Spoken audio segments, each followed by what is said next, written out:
பெண்மணிகள் உட்கார்ந்து இருக்கக்கூடிய ஏரியால கண்ணாடி பாட்டில வச்சு அடிச்சுக்கிட்டு இருக்காங்க.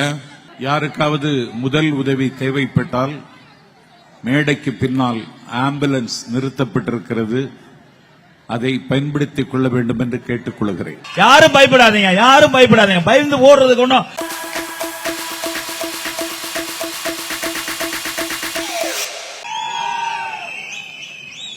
வாய்ப்பளியுங்கள் வெற்றி கழகத்தின் வேட்பாளர் ஆதவ் அர்ஜுனாவுக்கென்று வாக்கு சேகரிக்கிற வைபவத்திற்கு தலைமை தாங்கி சிறப்பித்திருக்கின்ற மாவட்ட கழகத்தின் மதிப்பிற்குரிய செயலாளர் ஆதவ் அர்ஜுனாவினுடைய வெற்றிக்கு வீகம் வகுக்கவும் வீரவை பாசனம் செய்யவும் சித்தமாக இருக்கின்ற மாவட்ட கழகத்தின் செயலாளர் பூக்கடை குமார் அவர்களே, வந்தவர்களை எல்லாம் வரவேற்று மகிழ்ந்திருக்கிற பகுதி கழகத்தினுடைய செயலாளர் ஆரியூர் தம்பி தளபதி ரவி அவர்களே, கொளத்தூர் தொகுதியின் பொறுப்பாளர் அண்ணன் VS பாபு அவர்களே, வில்லிவாக்கம் சட்டமன்ற தொகுதி பொறுப்பாளர் பிரபு அவர்களே, கொள்கை பொறுப்பு இணைச் செயலாளர் தம்பி லயோலா மணி அவர்களே, உரையாற்ற காத்திருக்கிற விஜய் தேவகி அவர்களே, பகுதி செயலாளர் S பாலாஜி அவர்களே, செய்தி தொடர்பாளர் தம்பி அமலன் சாம்ராஜ் அவர்களே, ஏப்ரல் திங்கள் 23ஆம் தேதி ஜனநாயக கடமையை ஆற்ற காத்திருக்கின்ற வாக்காளர் பெருமக்களே வணக்கம். வரலாற்று சிறப்பு மிகுந்த வில்லிவாக்கம் தொகுதியில் தமிழக வெற்றி கழகத்தின் வேட்பாளராக நம்முடைய ஆரியூர் தலைவர் விஜய் அவர்களுக்கு வானமும் சிறகுமாக இருக்கின்ற ஆதவ் அர்ஜுனா ஆயுதத்தை கீழே போடாத அர்ஜுனனாக வில்லிவாக்கம் களத்தில் நிற்கிறார். அவருக்கு உங்கள் வாக்குகளை விசில் சின்னத்தில் தாருங்கள் என்று பரப்புரை செயலாளர் என்ற நிலையில் வாக்கு கேட்க உங்கள் வாசலுக்கு நான் வந்திருக்கிறேன். தொகுத்து வழங்குகிற தம்பி பகுதி செயலாளர் ரவியை சுட்டிக்காட்டி ஆளை பார்த்து எடை போடக்கூடாது, செயலை பார்த்துத்தான் எடை போட வேண்டும் என்று சொன்னார். ரவியை எடை போடுவது கொஞ்சம் கஷ்டமாகத்தான் இருக்கும் என்று அவரை பார்த்தாலே எனக்கு தெரிகிறது. ஆதவ் அர்ஜுனாவினுடைய வெற்றி தீர்மானிக்கிறதில் பகுதி செயலாளருக்கும் பங்குண்டு. ஆகவே ரவியின் எடை குறைவதை பொறுத்துத்தான் ஆதவ் அர்ஜுனாவின் வெற்றி தீர்மானிக்கப்படும் என்று நான் நம்புகிறேன். யுத்தகாலம் சமீபித்து விட்டது. பகைவர்கள் மாறுதட்டுகிறார்கள். தமிழக வெற்றி கழகம் 2 ஆண்டுகளை முடித்து 3வது ஆண்டில் அடியெடுத்து வைத்திருக்கிறது. எனக்கு தெரிந்து இந்திய துணைக்கண்டத்தின் அரசியல் வரலாற்றில் மத்திய மாநில ஏகாதிபத்தியங்களை 36 கட்சிகளை ஒற்றை தலைவன் நிமிர்ந்து நின்று எதிர்க்கிறான் என்றால் அந்த தலைவனுடைய பெயர் தளபதி விஜய். 2 கோடி உறுப்பினர்களின் கொள்ளிடமாக இருக்கிற தாவேகாவுக்கு தலைமை தாங்குகிற தளபதி விஜய் அவர்களை தாங்கிக் கொள்ளுகிற தயாளன் பெயர் ஆதவ் அர்ஜுனா. தளபதி விஜயினுடைய சுமைகளை பகிர்ந்து கொள்ளுகிறவன் பெயர் ஆதவ் அர்ஜுனா. தமிழக வெற்றி கழகத்தின் சுகதுக்கங்களை தீர்மானிப்பதற்கு வீகம் வகுக்கிறவனுடைய பெயர் ஆதவ் அர்ஜுனா. எல்லாவற்றுக்கு மேலாக இந்த கட்சியை உடல் இயக்கும் நல்லுயிராக இருந்து இயக்குகிறவர் ஆதவ் அர்ஜுனா. ஆகவே ஒரு முக்கியமான பர்சனாலிட்டி வில்லிவாக்கம் களத்தில் நிற்கிறார். ஆதவ் அர்ஜுனாவுக்கு அவருக்கு நீங்கள் விசில் சின்னத்தில் போடுகிற ஓட்டு பசித்து துடிக்கிற குழந்தை கூட்டுகிற பால் சோறுக்கு சமம். ஆதவ் அர்ஜுனா அவர்களுக்கு நீங்கள் விசில் சின்னத்தில் போடுகிற ஓட்டு படிக்கின்ற மாணவனுக்கு புகட்டுகின்ற கல்விக்கு சமம். ஆதவ் அர்ஜுனா அவர்களுக்கு விசில் சின்னத்தில் நீங்கள் போடுகிற ஓட்டு வயதான தந்தைக்கு வாங்கி கொடுக்கிற ஊன்றுகோலுக்கு சமம். ஆதவ் அர்ஜுனா அவர்களுக்கு விசில் சின்னத்தில் போடுகிற ஓட்டு நீங்கள் பெற்றதாய்க்கு செய்யக்கூடிய பேருபகாரத்திற்கு சமம். மாற்றுக் கட்சி யாராக இருந்தாலும் அவர்களுக்கு போடுகிற ஓட்டு கடலில் விழுந்த மழைக்கு சமம், காட்டில் காய்கிற நிலாவுக்கு சமம், பாறையில் விதைத்த விதைக்கு சமம். விலை மதிக்க முடியாத உங்கள் வாக்குகள் கடலில் விழுந்த மழையாக, காட்டில் காய்ந்த நிலவாக, பாறையில் விதைத்த விதையாக பலனின்றி போகாமல் பாதுகாக்க விடுவனால் வாக்களிக்க வேண்டிய சின்னம் விசில், வாய்ப்பளிக்க வேண்டிய வேட்பாளர் ஆதவ் அர்ஜுனா என்பதை முதலில் நெஞ்சிலே நிறுத்துங்கள். இன்றைக்கு தமிழக வெற்றிக் கழகம் பல பேரை வியக்க வைக்கிறது, பல பேரை வியர்க்க வைக்கிறது. எங்கள் தலைவர் நேற்றைக்கு வேட்புமனுவை தாக்கல் செய்துவிட்டு பெரம்பூரிலே வாக்கு சேகரித்து, அதற்கு பிறகு குளத்தூரில் வாக்கு சேகரித்து அவர் வில்லிவாக்கத்திற்கு நேற்றைக்கு வர முடியவில்லை.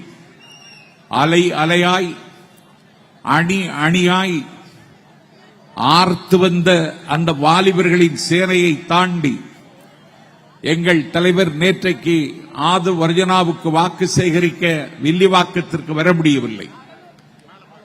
எங்கள் தலைவர் வீதி உலா வருகிறார் என்றால் அன்னை தமிழகத்தின் அரியாசனத்தில் இருக்கிற முதலமைச்சர் வீதி உலா வருகிறார்கள்.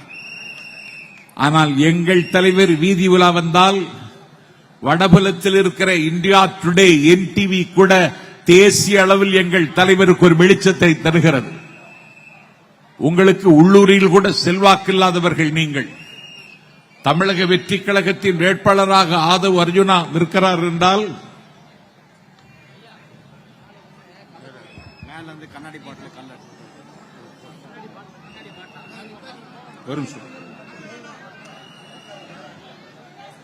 காவல்துறைக்கு எங்களுடைய பணிவான வேண்டுகோள், எங்க கூட்டத்தில் இருக்கக்கூடிய பெண்மணிகள் உட்கார்ந்து இருக்கக்கூடிய ஏரியால கண்ணாடி பாட்டில வச்சு அடிச்சுக்கிட்டு இருக்காங்க. கமிங்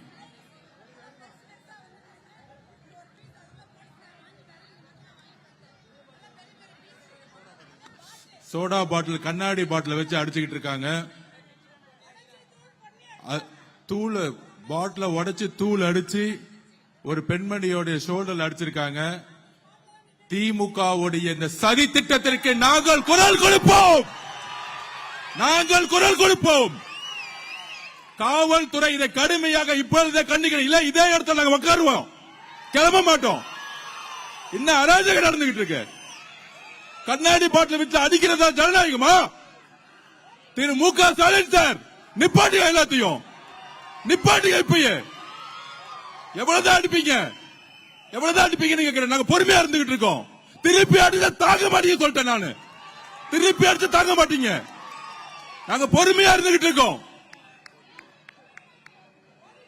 திமுக திருப்பி கேட்டுக்கிறேன், காவல்துறை எங்களுடைய பெண்கள் மீது கை வைத்தால் நாங்க சும்மா இருக்க மாட்டோம். கண்ணாடி பாட்டில உடைச்சு எரிஞ்சது யார்? இந்த நைட்டை கைது செய்யணும், இப்பவே கைது செய்யணும். இல்லை என்றால் அதை வச்சா இங்கே உட்கார்ந்துட்டு இருப்பேன்.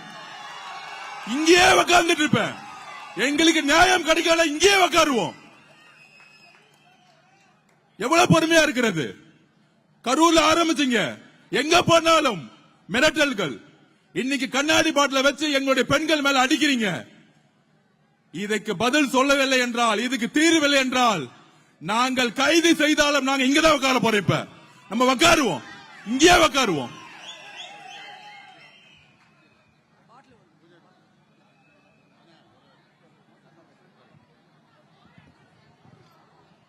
தயவு செஞ்சு இந்த கண்ணாடி துண்டு அடிக்கிறவங்க யாரா இருந்தாலும் சரி, நீங்க ஒரே ஒரு தாய்க்கு அப்பனுக்கு பிறந்திருந்தா நான் இங்க நிக்கிறேன்.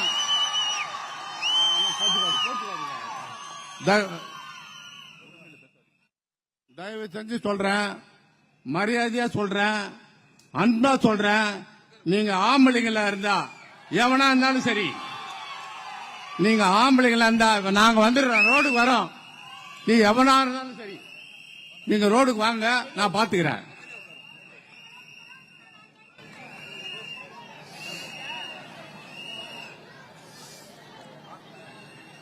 இப்போதுதான் தொடங்கி இருக்கிறோம். உங்களுக்கு இப்பொழுதே வியர்த்து கொட்டுகிறது என்றால் விபரீத நடவடிக்கைகளை மேற்கொள்வதற்கு ஆயத்தம் ஆகிறீர்கள் என்றால் கலவரத்தையும் காலித்தனத்தையும் கட்டவிழ்த்து விடுவதற்கு ஒத்திகை பார்க்கிறீர்கள் என்றால் நான் நண்பர் ஆதவ் அர்ஜுனா அவர்களுக்கு சொல்லிக் கொள்கிறேன், வீசப்பட்டது யாருக்காவது முதல் உதவி தேவைப்பட்டால் மேடைக்கு பின்னால் ஆம்புலன்ஸ் நிறுத்தப்பட்டிருக்கிறது, அதை பயன்படுத்திக் கொள்ள வேண்டும் என்று கேட்டுக் கொள்கிறேன். முதல் பொதுக்கூட்டத்திலேயே ஒரு கலகத்தை செய்வதற்கு அவர்கள் திட்டமிடுகிறார்கள் என்றால் ஆதவ் அர்ஜுனா அவர்களுக்கு அடக்கத்தோடு தெரிவித்துக் கொள்கிறேன், உங்கள் வெற்றி இன்றைக்கே உறுதி செய்யப்பட்டுவிட்டது. இனிமேல் வாக்குகளை பெறுவதற்காக அல்ல, வாக்கு வித்தியாசத்திற்காகத்தான் நாம் போராட வேண்டுமே தவிர வெற்றிக்காக அல்ல. தமிழ்நாட்டினுடைய வரலாற்றில் புதிதாக பூத்திருக்கிற இயக்கம் தமிழக வெற்றிக் கழகம். இது ஒரு தள்ளி போட முடியாத தாகம், இது ஒரு அலட்சியப்படுத்த முடியாத அரண், இது தாண்ட முடியாத அகழி தமிழக வெற்றிக் கழகம்.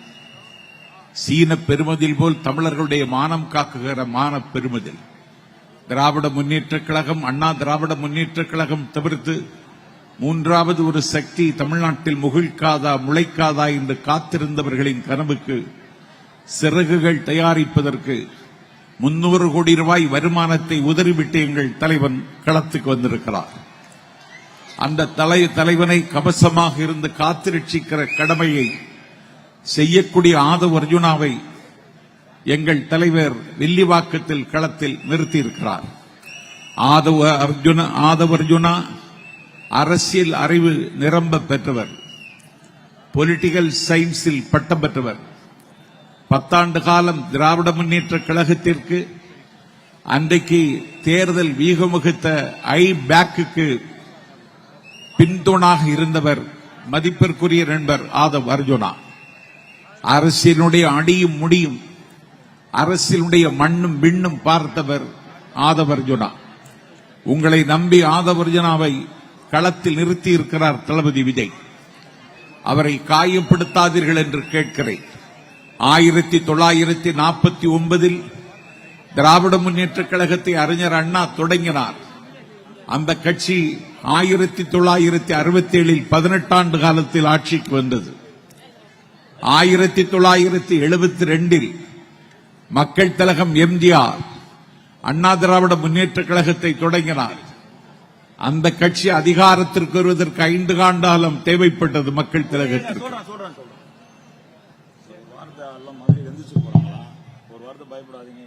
யாரும் அச்சப்படாதீர்கள், அனைத்து மகளிரும் கவலைப்படாதீங்க, யாருக்கு எந்த இதுவும் நடக்காது. அவனுடைய இந்த வெற்றி அண்ணனுக்கு இன்னைக்கு உறுதியாயிடுச்சு.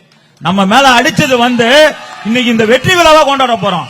யாரும் பயப்படாதீங்க, யாரும் பயப்படாதீங்க. பயந்து ஓடுறதுக்கு ஒண்ணும் நம்ம வேற கூட்டம் கிடையாது, தளபதியோட கூட்டம், புரியுதுங்களா? பயந்து போறதுக்கு யாரும் மலம் கிடையாது. அவன் என்ன தோணாலும் அடிக்கட்டும், ஆனா அடிக்க அடிக்க நம்ம வெற்றி தளபதி மேல வந்துகிட்டே இருக்காரு. இந்த மேடை இன்னைக்கு வெற்றி, வில்லிவாக்கம் போது இன்னைக்கு வெற்றி அடைஞ்சது. தயவு செய்து யாரும் எழுந்து போகாதீங்க, எது நடக்காது பாத்துக்கலாம். காவல்துறை நமக்கு ஒத்துழைப்பு கொடுப்பாங்க. அனைவரும் நல்லபடியா உட்காருங்க. நன்றி, வணக்கம். ஆகவே அண்ணாவுக்கு ஆட்சிக்கு வருவதற்கு 18 ஆண்டு காலம் தேவைப்பட்டது. மக்கள் திலகம் எம்ஜிஆருக்கு ஆட்சிக்கு வருவதற்கு 5 ஆண்டு காலம் தேவைப்பட்டது. கவிதை தமிழில் கலைஞரை அன்றைக்கு பாடினார். பதுங்கி பாயும் வேங்கையென அண்ணா பாராள வெந்தகதை பாரேனும் பகர்ந்ததுண்டா, யாரேனும் கேட்டதுண்டா என்று கேட்டார். நான் இன்றைக்கு சொல்லுகிறேன், அண்ணாவுக்கு 18 ஆண்டுகள், மக்கள் திலகம் எம்ஜிஆருக்கு 5 ஆண்டுகள், எங்கள் தலைவர் தளபதி விஜய்க்கு 3 ஆண்டுகள் என்பதை இங்கே நான் உறுதி செய்கிறேன். இது புதிதாய் பிறந்த குழந்தைதான். அரசியல் அனுபவம் எங்கள் தலைவருக்கு குறைவுதான். ஒன்றை பதிவு செய்கிறேன், மலைகள் சூழ்ந்த இயற்கை நாட்டியம் செய்கிற காட்மாண்டில் 35 வயதில் பல்வேர் ஷா காட்மாண்டினுடைய மேயராக முடிசூட்டப்பட்டான். பழம் தின்று கொட்டை போட்டவர்கள் பழம் பெருச்சாலைகளை பொது தேர்தலில் நேரடியாக எதிர்கொண்டு இன்றைக்கு காட்மாண்டில் அதே பல்வேர் ஷா நேபாளத்தின் அதிகாரத்தை கைப்பற்றி இருக்கிறார் என்றால், இன்று நேபாளத்தில் பல்வேர் ஷா, நாளைக்கு தமிழகத்தில் எங்கள் தலைவர் தளபதி விஜய் என்பதை உங்கள் மேலான கவனத்திற்கு நான் கொண்டு வருகிறேன். ஆதவ அர்ஜுனா ஆபத்துக்கு உதவுகிறவர், ஆதவ அர்ஜுனா அல்லலுக்கு துணை நிற்பவர். இந்த மணல் மாஃபியாக்களினுடைய கொள்ளையும் கொலைவெறித்தனமும் தமிழ்நாடு முழுவதும் இன்றைக்கு தாண்டவம் ஆடுகிறது. என் பெருமைக்குரியவர்களே, புதுக்கோட்டையில் ஜெகபர் அலி மணல் கொள்ளையை, கனிமவள கொள்ளை எதிர்த்து அறப்போர் நடத்தினார். அவர் அந்த கனிமவள கொள்ளையர்களுக்கு எதிராக அவர் போராடினார். அவருடைய அறப்போரை தாக்கு பிடிக்க முடியாதவர்கள் ஜெகபர் அலியை அங்கே கொன்று முடித்தார்கள். அந்த கொலை செய்யப்பட்ட ஜெகபர் அலிக்கு 3 குழந்தைகள், 3 பேரும் பெண் குழந்தைகள்.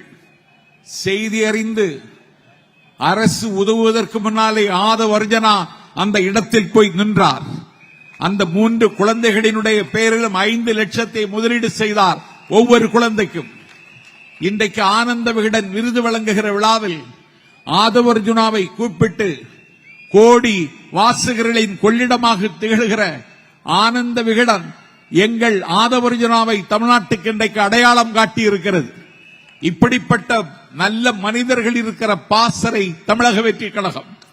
ஆகவே இது உழைக்கிற மக்களின் தொகுதி. இந்த தொகுதி உழைத்தால்தான் சோறு என்று நிலைமையில் இருக்கிற இந்த தொகுதி, இந்த தொகுதியினுடைய ஜாகிரபி அண்ட் ஹிஸ்டரி எல்லாவற்றையும் தெரிந்து தெளிந்து காலம் காலமாக சபிக்கப்பட்ட ஒரு தொகுதியை நான் தத்தெடுத்துக் கொள்கிறேன் என்று உங்களை தாயாகவும் தந்தையாகவும் இருந்து தாங்குவதற்கு ஆதவ அர்ஜுனா களத்திலே நிற்கிறார். அவரை காயப்படுத்தி விடாதீர்கள். அவர் உங்கள் துயரங்களுக்கு ஆறுதல் தருவார். அவர் உங்கள் துன்பங்களுக்கு விடுதலை தருவார். அவர் உங்கள் கனவுகளுக்கு சிறகுகள் தயாரித்து தருவார். நீங்கள் தத்தளித்தால் ஆதவ அர்ஜுனா உங்களுக்கு படகாக இருப்பார். நீங்கள் தடுமாறினால் ஆதவ அர்ஜுனா உங்களுக்கு ஊன்றுகோலாக இருப்பார்.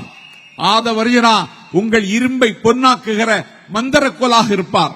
ஒரு அசம்பாவிதத்திற்கு கால் முளைக்கிற பொழுதே நான் இந்த இடத்திலேயே உட்கார்வேன் என்று அறிவிக்கிற துடிச்சலும் ஆண்மையும் உள்ளவரை நாங்கள் களத்திலே நிறுத்தி இருக்கிறோம்.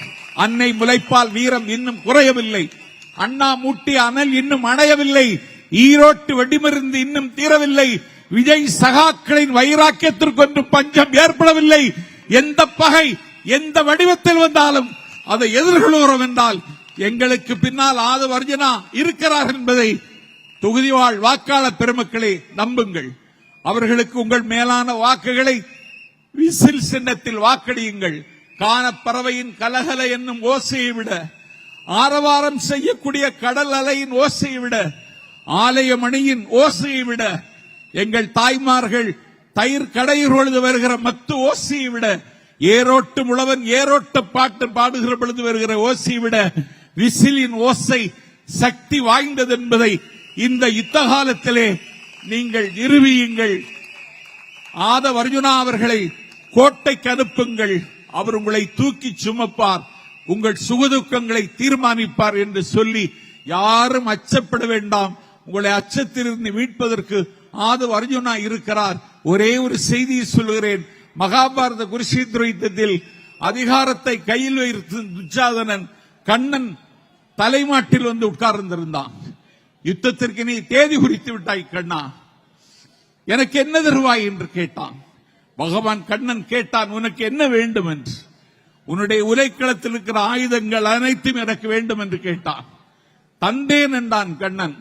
கால் மாட்டில் எங்கள் ஆதவ அர்ஜுனா போல அர்ஜுனன் வந்து உட்கார்ந்திருந்தான். நீ என்ன எதிர்பார்க்கிறாய் என்று கேட்டான். உன்னிடத்திலே என்ன எதிர்பார்ப்பதற்கு இருக்கிறது? எல்லா ஆயுதங்களையும் நீ துரியோதனருக்கு கொடுத்து விட்ட பிறகு நான் உன்னிடத்தில் என்ன எதிர்பார்ப்பது? யுத்த காலத்தில் நீ எனக்கு என்னோடு இருந்தால் மட்டும் போதும் என்று சொன்னான். யுத்த காலத்தில் உன்னோடு இருப்பேன் என்றான் கண்ணன். யுத்தம் வந்தது, குருஷேத்திர வெடித்தது. ஆயுதத்தை கீழே போடாத அர்ஜுனனுக்கு பகவான் கண்ணனே தேர் ஓட்டினான். அதனால்தான் அவருக்கு பார்த்த சாரதி என்று பெயர். வந்திருக்கிற வாக்காளர்களே, உங்களை பார்த்த சாரதியாக நினைத்து நாஞ்சில் சம்பத் கேட்கிறேன், எங்கள் அர்ஜுனாவுக்கு நீங்கள் தேரோட்டியாக கண்ணன் இருந்தது போல அவருடைய வெற்றிக்கு நீங்கள் தேரோட்டுங்கள் என்று கேட்டு, இன்னும் பலர் பேச இருக்கிற காரணத்தாலும் இன்னொரு செயல்வீரர்கள் கூட்டத்தில் கலந்து கொள்ள வேண்டியிருப்பதாலும் விருப்பமில்லாமல் விடைபெறுகிறேன். வெற்றி விழாவில் விடிய விடிய பேசுகிறேன். நன்றி, வணக்கம்.